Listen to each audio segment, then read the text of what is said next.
કેમ છો? જય શ્રી કૃષ્ણ। આજે આપણે ડાયાબિટીસ વિશે વાત કરીશું। આજકાલની ઝડપી જીવનશૈલી, માનસિક તણાવ અને અનિયંત્રિત આહાર વિહારના લીધે ડાયાબિટીસ એક સામાન્ય સમસ્યા થઈ ગઈ છે। ડાયાબિટીસમાં લોહીની અંદર ખાંડની માત્રા વધારે દેખાય એટલે ડાયાબિટીસ કહેવાય છે। આ દિવસે ને દિવસે વધતી જ જાય છે સમસ્યા।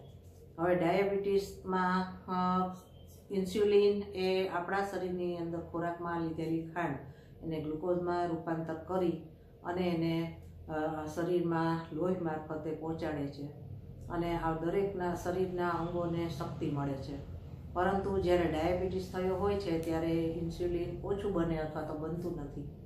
તો આ ન બનવાને કારણે એ શુગર છે એ લોહીમાં જ રહે છે અને એ શરીરના અંદરના અવયવોને નુકસાન કરે છે।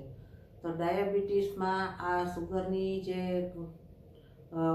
જેના લીધે આ સમસ્યા દિવસે ને દિવસે વધતી જ જાય છે। તો એને આપણે નિયંત્રિત દવા તો લેવી જ પડે છે, પણ એને નિયંત્રિત ઘરેલું ઉપચારથી પણ નિયંત્રિત કરી શકાય છે।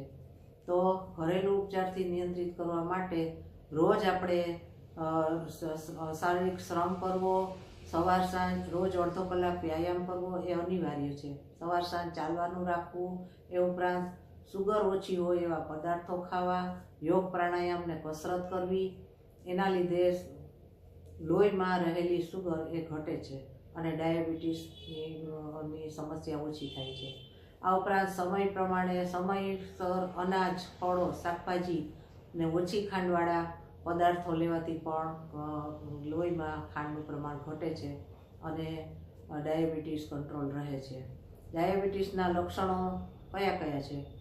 ખૂબ ભૂખ લાગવી, થાક લાગવો, ઘામાં રૂજ ન આવવી, વારંવાર સંક્રમણ થવું, ચામડી શુષ્ક થવી, ખંજવાળ આવવી, યુરિનમાં ઇન્ફેક્શન થવું વગેરે એના લક્ષણો છે। તો આ બધા લક્ષણોને દૂર કરવા માટે આપણે ડાયાબિટીસને કંટ્રોલ કરવો જરૂરી છે। તો એના માટે આપણે ઘરેલું ઉપચારો કયા કયા કરીએ તો એના વિશે વાત કરીએ કે રોજ સવારે નરણા કોઠે લીમડાના પાનનો રસ પી જવાથી ડાયાબિટીસ કંટ્રોલ થાય છે।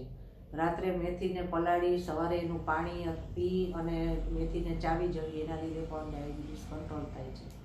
આ ઉપરાંત આમળાનું અને હળદરનું ચૂર્ણ 1-1 ચમચી સવાર સાંજ લેવાથી પણ ડાયાબિટીસ કંટ્રોલ થાય છે।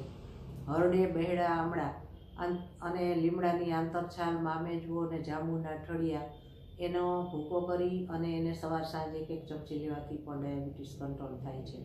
આ ઉપરાંત કારેલાનો રસ પીવાથી, આમળાનો રસ પીવાથી પણ ડાયાબિટીસ કંટ્રોલ રહે છે અને અથવા તો કુમળા કારેલાના ટુકડા નાના નાના કરી એને સૂકવી એનો ભૂકો કરી અને સવાર સાંજ પાકવાથી પણ ડાયાબિટીસ કંટ્રોલ થાય છે। આ ઉપરાંત 50 ગ્રામ લીલી હળદર, 10 તુલસીના પાન અને 30 બીલીપત્રના પાન એનો રસ કાઢી અને નરણા કોઠે લેવાથી પણ ડાયાબિટીસ કંટ્રોલ રહે છે। અને આ લીધા પછી 1 કલાક સુધી કાંઈ પણ ખાવું પીવું નહીં અને 21 દિવસ સુધી એક ધારો તમે આ પ્રયોગ કરશો તો એનાથી જરૂર ડાયાબિટીસ કંટ્રોલ થશે। આ ઉપરાંત કડું, કડિયાતું, મામેજવો, કાળી જીરી, અંદરજવ, મેથી વગેરે પણ એનું ચૂર્ણ પણ સવાર સાંજ લેવાથી પણ ડાયાબિટીસ કંટ્રોલ રહે છે। તો આ રીતે આપણે ડાયાબિટીસને નિયંત્રિત કરી શકીએ છીએ। તો જે પણને જરૂર હોય એ આ પ્રમાણે પ્રયોગ કરશે તો જરૂર એને ફાયદો થશે। આ મારો વિડીયો ગમ્યો હોય તો વધારેમાં વધારે શેર કરો।